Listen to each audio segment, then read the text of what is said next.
Baik, terima kasih. Jadi kalau kita bicara tentang smart gov, memang diinisiasi awalnya adalah dengan adanya e-gov ya. Di e-gov itu tadinya mentransformasikan dari pekerjaan manual menjadi pekerjaan terdigitalisasi. Nah, kalau kita bicara tentang smart gov ini memang banyak dimulai dengan digitalisasi, kemudian ada aplikasi-aplikasi memanfaatkan berbagai macam teknologi informasi sehingga bisa pemanfaatannya lebih luas. Nah, kalau dilihat apa manfaatnya, memang tentu saja ini pemanfaatnya akan lebih jangkauannya lebih banyak dan luas dan bisa lebih efektif dalam hal membantu pelaksanaan tugas-tugas yang ada di setiap level pemerintahan daerah.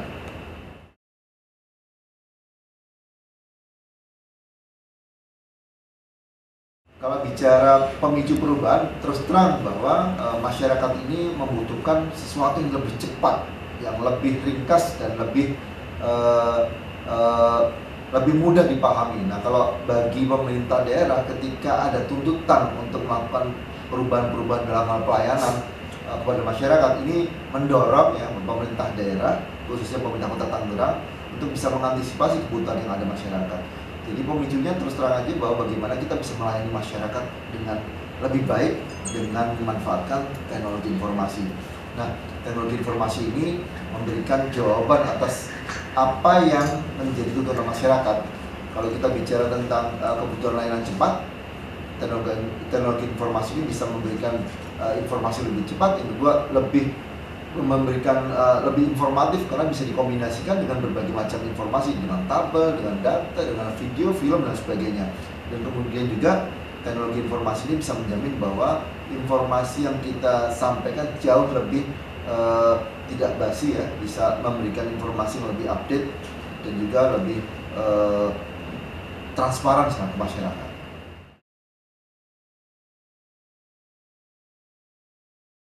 Kalau lihat pencapaian terbesar ya sederhana sekali bahwa e-government ini tujuannya adalah mencapai bagaimana pelayanan masyarakat yang lebih baik. Nah, pencapaian-pencapaian yang telah dicapai oleh pemerintah Kota Tangerang sudah banyak, dan itu pencapaian itu diberikan penghargaan oleh lembaga-lembaga independen ya. Jadi bagaimana kita Kota Tangerang telah berhasil mendapatkan beberapa penghargaan berkaitan dengan pencapaian pemanfaatan teknologi informasi ataupun smart gov ini sudah banyak ya, termasuk bagaimana kita memanfaatkan teknologi informasi untuk sistem pelaporan. Misalnya kita mempunyai Tangerang Live Room yang ternyata diminati oleh aplikasi diminati oleh berbagai daerah di kabupaten kota maupun provinsi di Indonesia. Mungkin lebih dari 38 aplikasi yang telah kita buat dan ternyata diapresiasi dan ini dimanfaatkan. Nah, secara tidak langsung ini pencapaian-pencapaian seperti ini yang mendorong pemerintah Kota Tangerang untuk melakukan inovasi berkaitan dengan bagaimana kita menjadikan smart government ini menjadi salah satu tulang punggung ya, bagaimana kita meningkatkan pelayanan kepada masyarakat.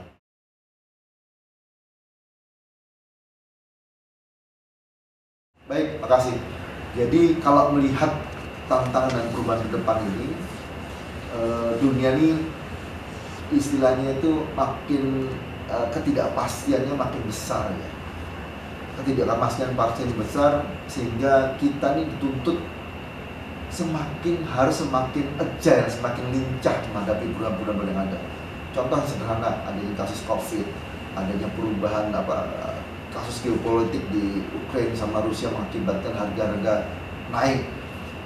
Itu langsung akan berdampak terhadap bagaimana pengelolaan program perencanaan dan penganggaran di kabupaten kota, termasuk di Kota Tangerang. Sehingga harapannya adalah ke depan ini bagaimana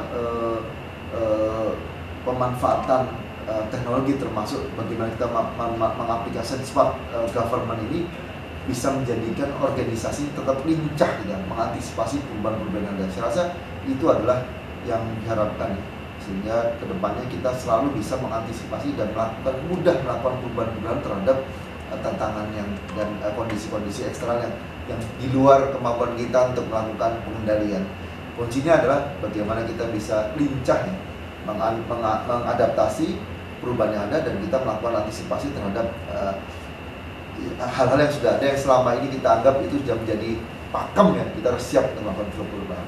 Siapa itu?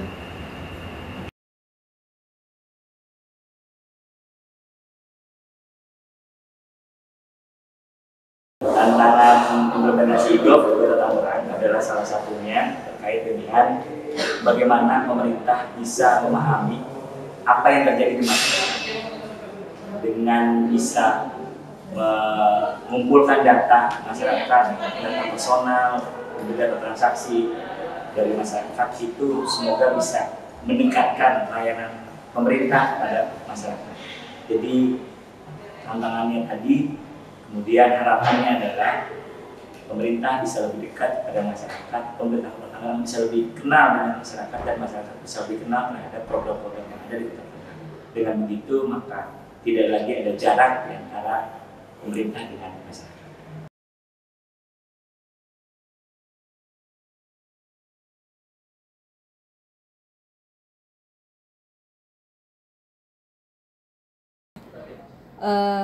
Banyak perubahan yang dirasakan, tentunya perubahan yang mengarah ke perbaikan ya dalam pelaksanaan pelayanan publik, baik saya sebagai masyarakat maupun sebagai pemberi layanan kepada masyarakat, yaitu dengan adanya efisiensi dan efektivitas tata kelola birokrasi dalam pelayanan yang didukung dengan teknologi informasi, dan akses informasi terkait pelayanan publik sangat mudah dijangkau oleh masyarakat, sehingga mendorong pengembangan sumber daya manusia yang lebih baik lagi, yang dapat memanfaatkan pelayanannya dengan baik.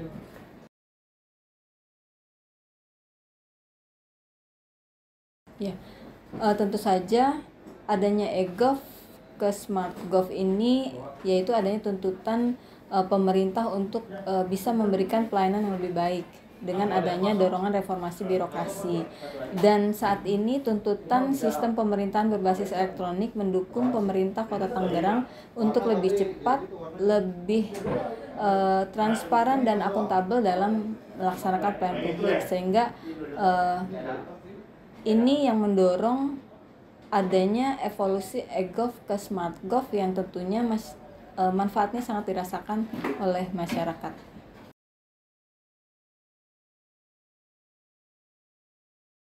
Tentunya kita perlu berbangga bahwa pemerintah hadir dalam memberikan pelayanan masyarakat. Nah, dengan pelayanan di kantor dan juga di mall pelayanan publik, lalu juga sekarang sudah ada fasilitas layanan yaitu single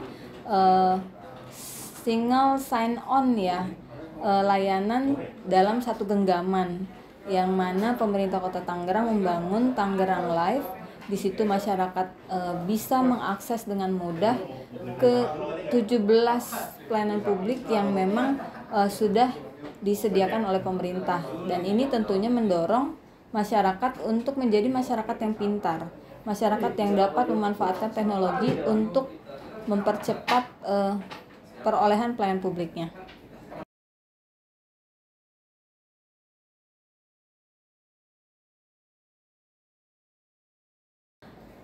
Tentu saja perubahan yang terjadi itu sangat mendukung kepada pencapaian yang dimaksud ya, yang tadi adanya masyarakat yang pintar, kota yang pintar, dan juga tentunya secara keseluruhan dapat mendorong pencapaian pembangunan, karena dengan masyarakat yang berdaya saing, yang dapat memanfaatkan teknologi informasi, terutama pada saat ini di masa industri 4.0 bahkan sudah ke 5.0 katanya, sehingga ini sangat bermanfaat sekali untuk meningkatkan literasi masyarakat, untuk mendapatkan pelayanan yang cepat, dan juga untuk mengembangkan sumber daya atau daya saing masyarakat ya, di mana sekarang sudah industri 4.0 dapat mendukung ekonomi digital, yang tentunya masyarakat dapat mengembangkan ekonomi kreatif dan ekonomi digital di mana saja, kapan saja, dengan fasilitas yang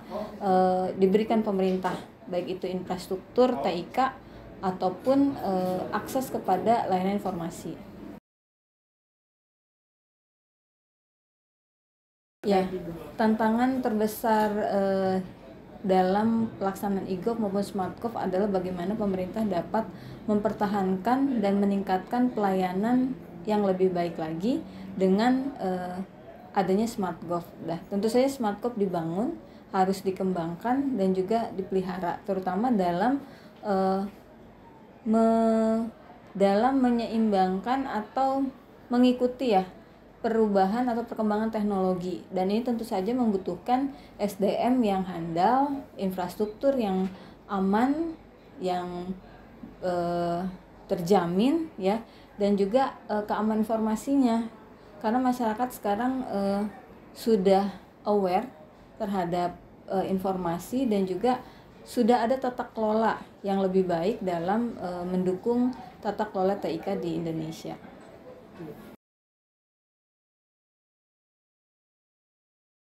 Ya, harapannya Kota Tangerang terus maju, terutama dalam memanfaatkan TIK-nya untuk menjadi kota yang cerdas, kota yang bisa mencari solusi permasalahan untuk perkotaan dengan memanfaatkan teknologi informasi yang terus berkembang.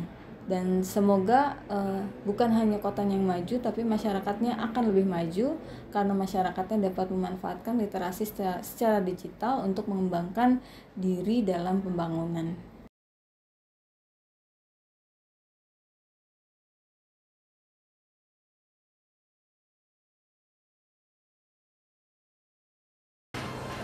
Baik, Dinas Kominfo saat ini telah membangun 203 aplikasi. Tantangan ke depan memang nanti bagaimana mengoptimalkan seluruh aplikasi ini agar dapat digunakan oleh semua SKPD dan memberikan pemahaman kepada SKPD bahwa seluruh masalah yang dihadapi dalam melaksanakan tugas dan fungsi dari SKPD itu diselesaikan menggunakan aplikasi. Kemudian tantangan yang berikutnya adalah bagaimana kita mengintegrasikan aplikasi yang ada di pemerintah kota dengan aplikasi yang digunakan oleh dari pemerintah pusat. Contohnya misalnya dari pemerintah pusat ada aplikasi SIPD. Bagaimana kita mengintegrasikan aplikasi SIPD dengan aplikasi yang ada di pemerintah kota. Contohnya aplikasi Imonet dan lain sebagainya. Kemudian ke depan juga dituntut untuk bagaimana pemerintah Kota Tangerang yang sudah banyak mengumpulkan data, mulai dari data pengguna aplikasi, kemudian data bansos, kemudian data pembangunan rumah kumuh, kemudian jamban sehat, data kesehatan, data ketenagakerjaan dan lain sebagainya, itu bisa dimanfaatkan untuk pengambilan keputusan pimpinan dengan menggunakan bisnis intelijen. Itu bagaimana kita bisa membuat dashboard analitik gitu ya yang bisa digunakan oleh pimpinan untuk pengambilan keputusan. Kemudian dituntut juga untuk menggunakan teknologi artificial intelligence, bagaimana pemanfaatan teknologi itu untuk kemudahan dalam melaksanakan pekerjaan. Seperti contohnya bagaimana teknologi AI itu dapat menghitung tinggi muka air ketika akan terjadi genangan air gitu ya. Jadi pemerintah kota nanti dapat notifikasi dari alat tersebut bahwa akan terjadi genangan air seperti itu.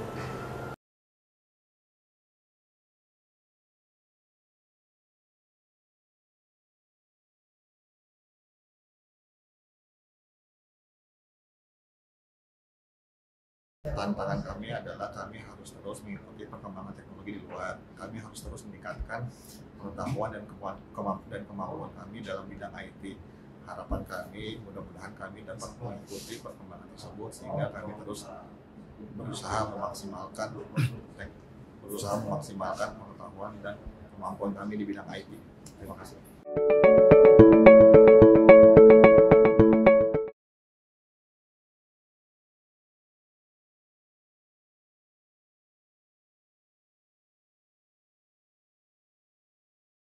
Jadi sebenarnya e-gov itu kan dibangun dalam rangka memberikan pelayanan kepada publik yang ada di Kota Tangerang. Ya, Kemudian kalau dampak ke kampus saya kira untuk kerjasama di bidang penelitian dan pengabdian masyarakat itu ada ya, kerjasama di bidang penelitian dan pengabdian masyarakat. Tetapi kalau EGOV itu sendiri, kemarin pada saat kegiatan KKN misalnya, pas pelepasan mahasiswa KKN sebanyak 3.000 lebih, dan kebetulan kita juga menggunakan gedung yang ada di yang dimiliki oleh Pemkot Tangerang. Itu Pak Wali Kota langsung mencoba melakukan testimoni terhadap pelayanan yang diberikan oleh Pemkot terhadap masyarakat. Jadi waktu itu, ini contoh saja Bu ya, dan diketahui oleh mahasiswa, semua peserta pelepasan mahasiswa KKN, ada 3.000 lebih, 3.400 lebih mahasiswa peserta KKN. Di waktu itu Pak Wali mencoba testimoni mengenai laporan kejadian istilahnya kecelakaan itu ya. Dan langsung ketika Pak Wali menelpon ke yang ada di EGOV itu, langsung diterima oleh penjaga yang ada di sana dan langsung memberikan tanggapan. Nah, itu salah satu contoh yang diberikan. Dan ini saya kira bisa dijadikan sebagai jadi impact ke mahasiswa jadi lebih tahu bahwa ternyata pelayanan publik yang dilaksanakan di Kota Tangerang ini sebenarnya sudah sangat luar biasa. Nah, ini yang kejadian kemarin pada saat pelepasan masa KKN. Kemudian pada saat kami berkunjung ke Pemkot, jadi ditunjukkan ada satu ruangan besar mengenai sistem EGOV Kota Tangerang dibangun. Jadi satu ruangan besar, kemudian di sana ada beberapa layar yang di merger ya, jadi satu layar besar. Jadi itu ya terintegrasi Bu ya, jadi terintegrasi sistem informasi EGOV yang sudah terintegrasi di sana.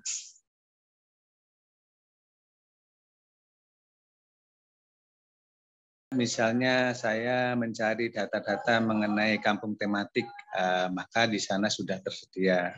Kemudian yang saya perhatikan juga dari data-data kelurahan itu juga sudah bisa terakses gitu ya, sudah bisa kita lihat.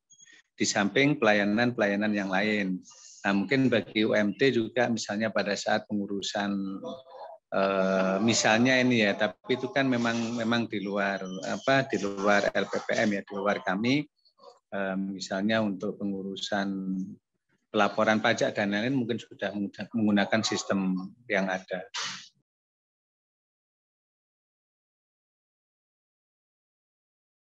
Untuk mahasiswa UMT, memang mahasiswa UMT kalau misalnya di Pascasarjana juga ada dari Pemkot ya. Dari Pemkot, kemudian beliau juga melakukan penelitian di tempat kerjanya masing-masing. Jadi saya kira Pemkot sangat terbuka ini, sangat terbuka untuk para peneliti untuk melakukan di Pemkot. Itu beberapa mahasiswa memang melakukan di tempat kerja masing-masing. Misalnya baik S1 maupun S2 ini yang saya tahu dan yang bimbingan saya ada yang melakukan penelitian di PLN, kemudian ada yang melakukan penelitian di PDAM dan lain-lain. Ada yang di DPRD Kota Tangerang juga ada itu mahasiswa S2 yang melakukan penelitian di sana. Jadi saya kira Pemkot sudah terbuka ini, sangat terbuka sekali baik bagi dosen maupun mahasiswa untuk melakukan penelitian di sana. Bahkan kemarin pada saat rapat LKTI ya, rapat lomba karya tulis ya, ilmiah tingkat nasional yang diselenggarakan oleh Pemkot dan sekarang masih proses itu ya. Kepala Bapeda juga menyampaikan bahwa di sini Pemkot harus siap untuk menyediakan data-data apabila data tersebut dibutuhkan oleh para peserta penulis lomba karya ilmiah tersebut. Jadi menyampaikan seperti itu. Jadi saya kira ini kan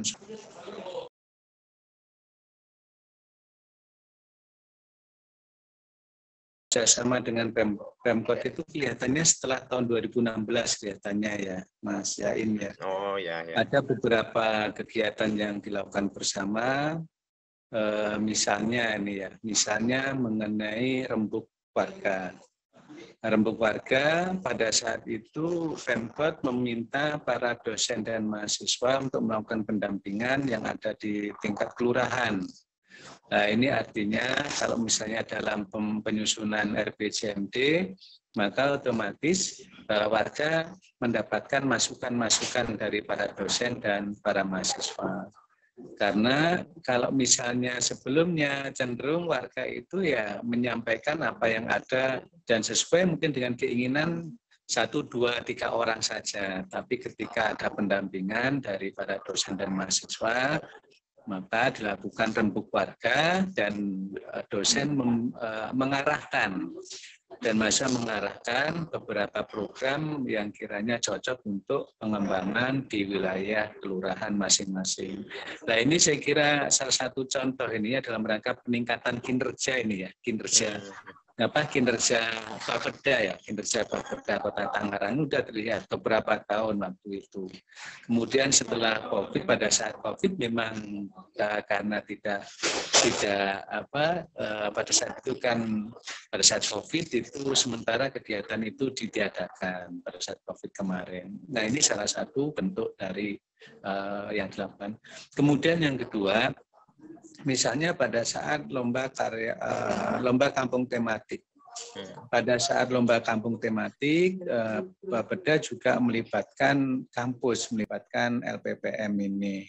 Baik memberikan pengarahan kepada kampung-kampung tematik yang mengikuti lomba tersebut maupun sebagai juri dalam kegiatan lomba kampung tematik. Sehingga ini saya kira bisa bisa dijadikan sebagai ini ya, sebagai masukan bagi mereka dalam rangka pengembangan.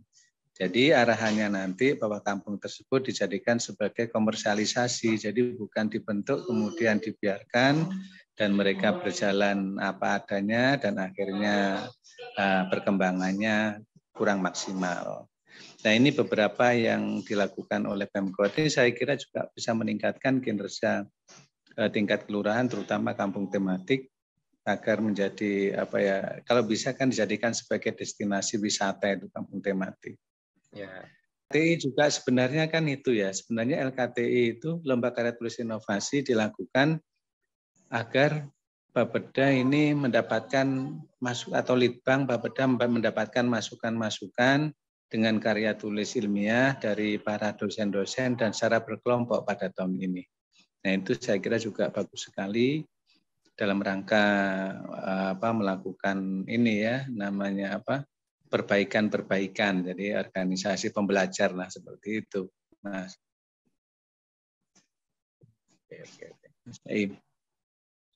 Melibatkan beberapa perguruan tinggi bahkan seringkali mengundang seluruh perguruan tinggi yang ada di Kota Tangerang ini.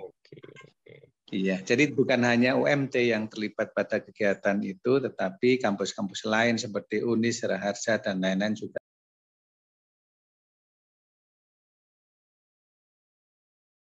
Saya kira dengan EKOF yang sudah dimiliki Kota Tangerang ini merupakan satu mungkin bisa dikatakan memiliki distinktif keunggulan dibanding dengan daerah-daerah lain.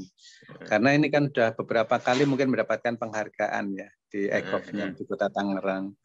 Kemudian harapan kami ya tetap Pemkot harus kalau di perguruan tinggi ada istilah MBKM, Merdeka Belajar Kampus Merdeka, di mana perguruan tinggi ini dituntut untuk melakukan kerjasama dengan dengan dunia usaha dan dunia industri. Nah, salah satunya adalah instansi pemerintah. Dan alhamdulillah sekarang sudah terjalin kerjasama yang baik antara perguruan tinggi dengan dengan Pemkot. Jadi harapan ke depan mudah-mudahan kerjasama ini bisa terus ditingkatkan, dan yang penting adalah bagaimana masyarakat yang ada di Kota Tangerang ini bisa memanfaatkan e-gov yang sudah dimiliki oleh Kota Tangerang. Dan ini saya kira mungkin perlu perlu pelibatan mungkin ya, dengan melibatkan perguruan tinggi saya kira bisa lebih efektif lagi ya dalam rangka sosialisasi dan lain-lain mengenai e-gov yang dimiliki oleh Kota.